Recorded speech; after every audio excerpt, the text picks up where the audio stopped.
ہم نے اسے اور جو کشتی میں اس کے ساتھ تھے انہیں نجات دی اور ان سب لوگوں کو غرق کر دیا جنہوں نے ہماری آیتوں کو جھٹلایا تھا۔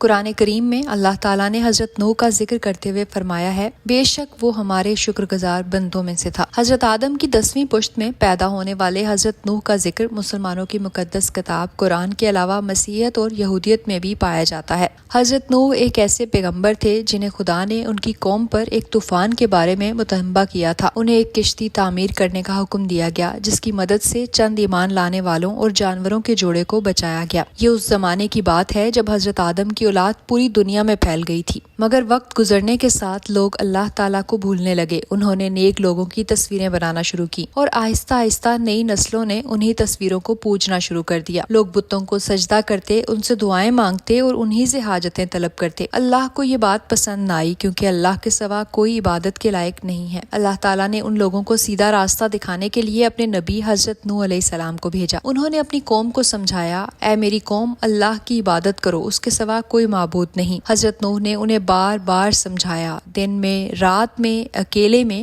سب کے سامنے، لیکن قوم نے ان کی بات نہ مانی۔ کچھ لوگ تو ان پر ہنسنے لگے، کچھ نے مذاق اڑایا اور کچھ نے یہاں تک کہہ دیا، اے نوح، اگر تم سچے ہو تو ہم پر عذاب لے آؤ۔ حضرت نوح نے 950 برس تک صبر کے ساتھ اللہ کا پیغام لوگوں تک پہنچایا، لیکن اتنے لمبے عرصے میں صرف چند لوگ ہی ایمان لائے۔ قرآن میں ہے کہ جب قوم نوح نے حق کو مسلسل ٹھکرایا اور ان کا مذاق اڑایا تو اللہ تعالیٰ نے حضرت نوح کو کشتی بنانے کا حکم دیا۔ بائبل سے معلوم ہوتا ہے کہ اس کشتی کا سارا نقشہ، اس کی جزیات کی تفصیل کے ساتھ اللہ تعالیٰ نے حضرت نوح کو خود بتایا تھا تاکہ یہ آنے والی صورتحال کا مقابلہ کر سکے۔ عہد نامہ قدیم کے مطابق حضرت نوح کو تفصیلی ہدایات دی گئیں کہ کشتی کو گوفر کی لکڑی سے بنایا جائے، اس کی لمبائی 300 ہاتھ، چوڑائی 50 ہاتھ اور اونچائی 30 ہاتھ ہو، جس میں 3 منزلیں ہوں گی اور ایک کھڑکی بنائی جائے گی۔ حضرت نوح اور ان کے چند ساتھیوں نے اللہ کے حکم کے مطابق ایک بڑی کشتی بنانی شروع کی۔ وہ دن رات محنت کرتے، لکڑیاں کاٹتے، کیل ٹھونکتے اور اللہ کا شکر ادا کرتے۔ قوم کے لوگ روز آ کر مذاق کرتے،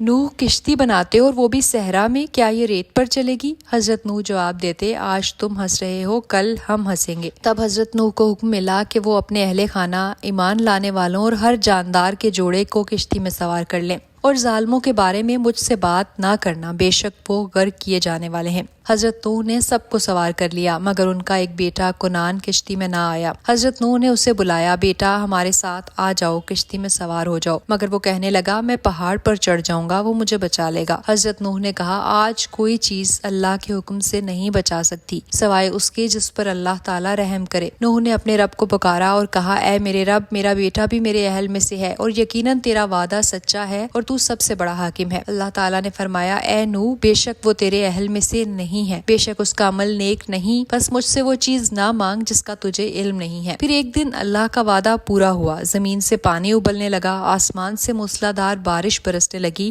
ہر طرف پانی ہی پانی ہو گیا۔ قرآن کے مطابق جب زمین سے پانی کے چشمے پھوٹ پڑے اور آسمان سے موسلادھار بارش برسی تو زمین پانی میں ڈوبنے لگی، کشتی پانی پر تیرتی رہی۔ پھر کئی دن بعد اللہ کے حکم سے بارش رک گئی، پانی نیچے اترنے لگا۔ بائبل میں لکھا ہے کہ پانی 40 دن اور 40 راتوں تک برستا رہا۔